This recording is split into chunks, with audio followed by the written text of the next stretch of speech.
We've been waiting almost a month, in fact more than a month, for the trimmers to retrim our Mercedes seats. And yesterday I finally lost patience, phoned them up and said, look, I think I'll get this done elsewhere. To which they replied, well, we've tried fitting them, but the fitment is so poor that we're not able to fit them, so please come and collect them.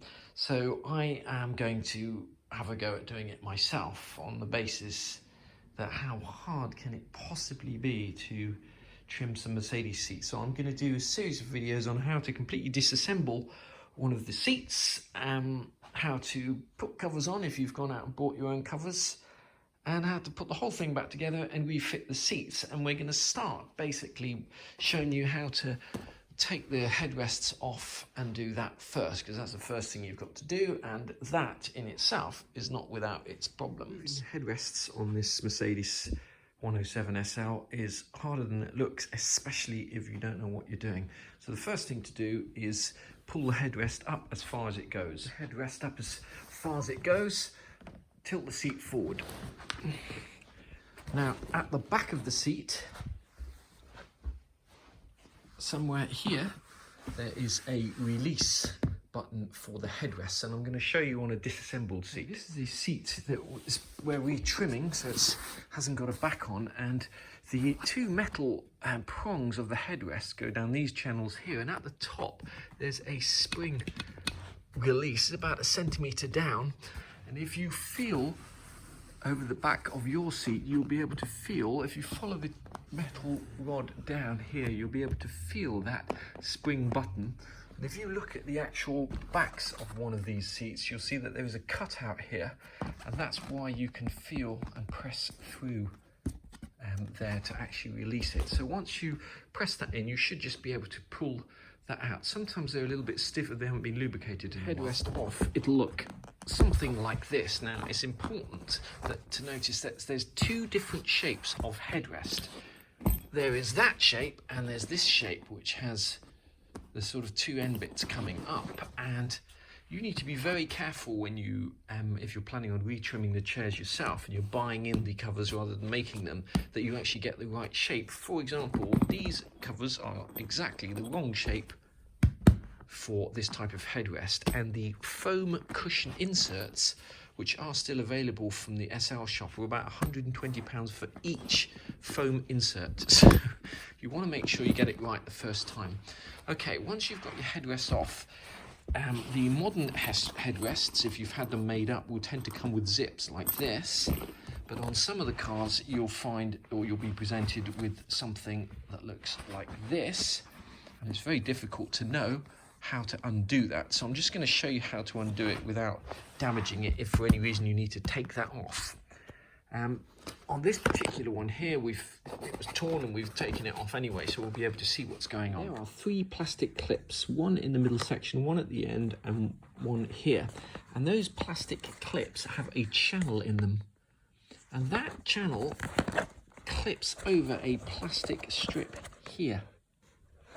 Okay, so if you can imagine that this is bent over on itself, there's the channel there, and it clips into that thing. So to disassemble it, what you have to do is effectively move this clip backwards out of the channel and then pull it open, if you're intending on using these again. If you're not intending on using them again or selling them, or whatever you're doing with them, you can just cut them off.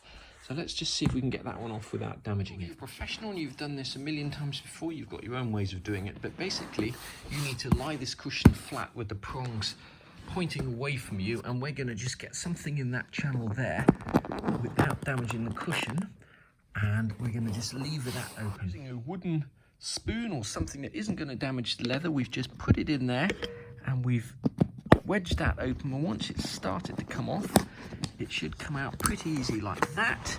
And then remember, you've still got one clip here and one clip here. End clips out, use something like an end of a plastic spatula or something like that to wedge in there, but don't just pull it out, you'll end up ripping the leather. So just to recap, just so you don't damage this, with this cushion lying face down and the prongs away from you, the channel is now facing you and is clipping underneath there, okay?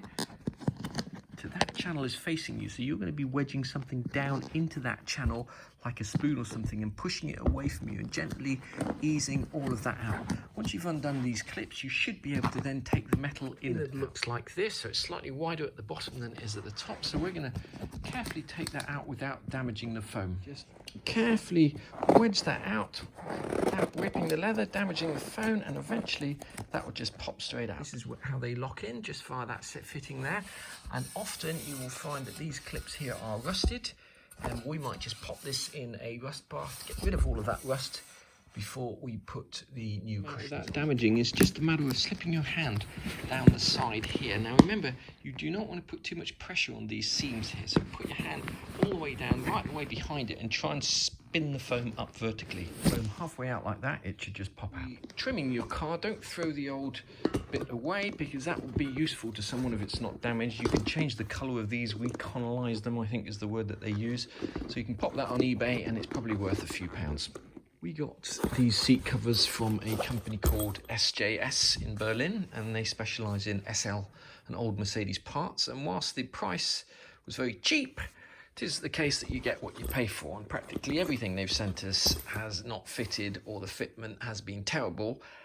But one thing they do, on a positive note, is they send you both types of headrest cover. Like most things they've sent, there is a obvious design flaw, and that is how to get the metal backing plate into there, because of course these holes are both closed here and here. It is that with the original headrests, the actual foam and metal backing plate here is much easier to get in because this is all open. You just need to put the foam in and then slide the backing plate in. With these, it's near impossible, because these holes are closed, which means that basically you have to put the metal backing plate in first, and then somehow you have to squeeze the foam in and then fit the foam over the metal backing plate while it's actually inside here. Now I've managed to do it on here, but of course this cover is the wrong size for this foam, and these covers here are slightly bigger than these covers here. So I'm now going to attempt to put the metal backing plate inside this cover without breaking all the zips, and it's incredibly difficult. You lie the two things out like this, so this thing is basically facing towards you and it can be tilted up, and the hole's on the front, and then you're going to thread those two metal prongs through the holes like that.